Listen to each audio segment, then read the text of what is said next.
पाकिस्तान के बड़े भाई तुर्की की हवा टाइट हो चुकी है। भारतीय नौसेना शुरू कर रहा है ग्रीस के साथ अपना पहला नौसैन्य अभ्यास। ग्रीस और तुर्की के बीच 36 का आंकड़ा है। देखिए, भारत के खिलाफ तुर्की पाकिस्तान की मदद करता रहा है।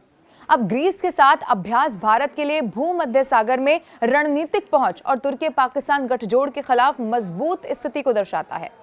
ग्रीस के लिए भारतीय हथियारों और रणनीतिक समर्थन से ग्रीस का तुर्की के खिलाफ डिफेंस क्षमता में बढ़ोतरी कर सकता है।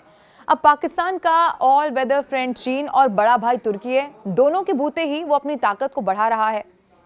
लेकिन भारत भी इस तिकड़ी को अलग अलग तरह से काउंटर करने की कोशिश में जुटा हुआ है और कर भी रहा है। और देखिए, कहते हैं ना कि दुश्मन का दुश्मन दोस्त हो जाता है।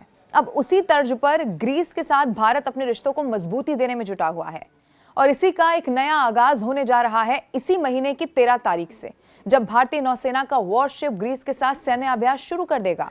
और ये पहला मौका होगा जब दोनों देशों की नौसेना के बीच द्विपक्षीय सैन्य अभ्यास शुरू होने जा रहा है।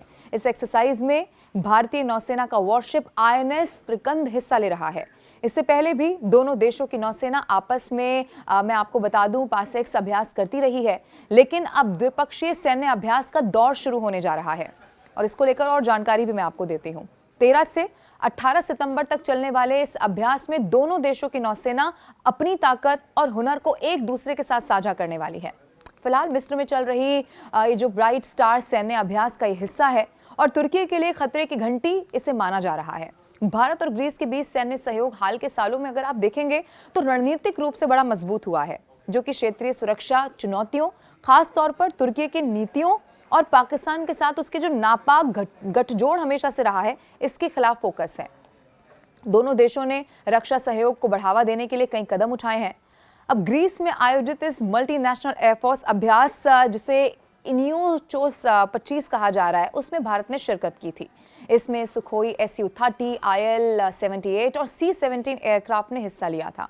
अगस्त 2024 की बात है, जब भारत में आयोजित एशिया का सबसे बड़ा वायुसेना अभ्यास तरंग शक्ति 24, जिसमें ग्रीस ने हिस्सा लिया था, अगर आपको याद हो तो। अब इसमें ग्रीस यूरोफाइटर टाइफून फाइटर के साथ शामिल हुआ था। सितंबर 2025 में ग्रीस के मिसाइल क्रूजर रित्सोस इसका नाम है और भारत की INS तमाल ने पूर्वी भूमध्य सागर में पास-एक्स को अंजाम दिया। इसके अलावा INS त्रिकंद और सुखोई 30 MKI ने मिस्र के ब्राइट स्टार अभ्यास में ग्रीस के साथ अभ्यास किया। और साल 2024 को लेकर भी जो तस्वीर सामने आई, उसके बारे में भी मैं आपको बता देना चाहती हूँ। और इसीलिए देखिए, माना जा रहा है कि ये समझौता थलसेना, नौसेना और वायुसेना के बीच नियमित संवाद, खुफिया जानकारी साझा करने पर केंद्रित है। ग्रीस ने भारत के ब्रह्मोस सुपरसोनिक मिसाइलों, इसके अलावा लॉइटरिंग ड्रोन्स और जो लॉन्ग रेंज क्रूज मिसाइल्स है, उसमें रुचि दिखाई है।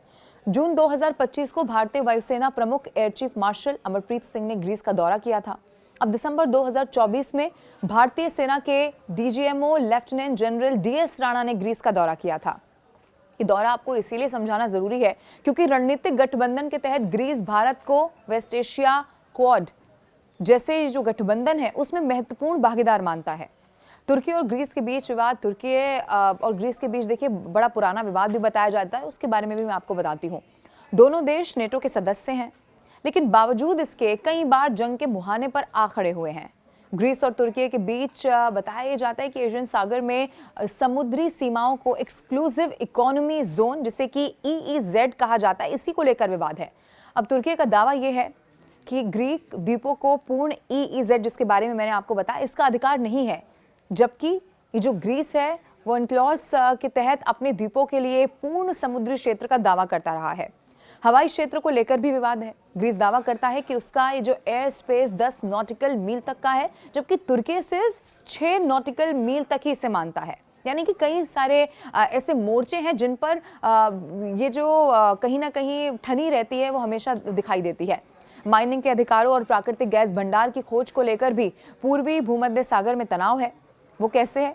जब ग्रीस और तुर्की के बीच साइप्रस भी एक बड़े विवाद की जड़ माना जाता है और इसमें 1974 में तुर्की ने साइप्रस के जो उत्तरी भाग उसका है, उस पर सैन्य कार्रवाई कर उससे अपने कब्जे में ले लिया। हालांकि उसे अंतर्राष्ट्रीय मान्यता मिली नहीं है, सिर्फ तुर्की ही उसे उत्तरी साइप्रस के नाम से मान्यता देता है। अब पाकिस्तान का भी चूंकि देखिए पाकिस्तान के लिए टेंशन बढ़ा देने वाला है और इसीलिए कहा जा रहा है कि पाकिस्तान की हवा इससे टाइट हो गई। ये भी मैं आपको समझाती हूँ। तुर्की में आए भूकंप के बाद भारत ने जिस तरह से मदद के लिए अपने दरवाजे खोले, उसके बावजूद भी तुर्की पाकिस्तान के खेमे में ही खड़ा हुआ दिखाई देता है। भारत ने राहत बचाव और राहत सामग्री भर भर के तुर्की को भेजी, वहां पर इतनी बुरी स्थिति हो गई थी, लेकिन पाकिस्तान ने तुर्की को दी गई मदद को ही उनके लिए भेजकर दुनिया के सामने अपना मजाक उड़वा लिया। तुर्की और पाकिस्तान के बीच जो सामरिक रिश्ते हैं उनमें लगातार बढ़ोतरी हो रही है। पाकिस्तान को बड़ी तादाद में अपने हथियार बेचने में लगा हुआ है, तो वहीं तुर्की नेटो में फूट डालने में भी जुटा हुआ है। ऐसे में भारत के साथ ग्रीस का ये जो सैन्य अभ्यास है वो तुर्की को असहज कर सकता है, तो वहीं पाकिस्तान को भी बेचैन करने के लिए काफी है। ऑपरेशन सिंदूर में तुर्की के ड्रोन को भारतीय एयर डिफेंस ने चुन चुनकर मार गिराया था। तुर्की अपने ड्रोन तकनीक का दम पूरी दुनिया में भरता हमेशा से रहा है, लेकिन यहां उसके ड्रोन किसी भी टारगेट के आसपास भी भटक नहीं सके। इसीलिए ऐसे में माना जा रहा है कि ये जो बड़ी तस्वीर निकलकर सामने आएगी वो पाकिस्तान के होश उड़ा सकती है, क्योंकि आपको याद होगा जिस तरह से ऑपरेशन सिंदूर का जिक्र किया गया, ऑपरेशन सिंदूर जब यहाँ चलाया गया था तो पाकिस्तान के लिए एक बहुत बड़े जवाब के तौर पर था, और बार बार हमेशा से यही कहा जाता रहा है कि ऑपरेशन सिंदूर को स्थगित जरूर किया गया, लेकिन ऑपरेशन सिंदूर जो है वो खत्म नहीं किया गया। यानी कि पाकिस्तान अगर कोई ऐसी हरकत करता है तो उसे फिर जवाब दिया जाएगा, और ऐसे वक्त में तुर्की उसका बड़ा साथी नजर आया। लेकिन भारत ने मुंहतोड़ जवाब न सिर्फ पाकिस्तान को या न सिर्फ आतंकवाद का समर्थन करने वाले पाकिस्तान को, बल्कि हर उस देश को दिया जो किसी भी रूप में पाकिस्तान का आतंकवाद के प्रति समर्थन करता है। इसीलिए माना जा रहा है कि अब ये जो तस्वीर यहां से निकलकर सामने आएगी वो बड़ी टेंशन बढ़ा सकता है पाकिस्तान की भी।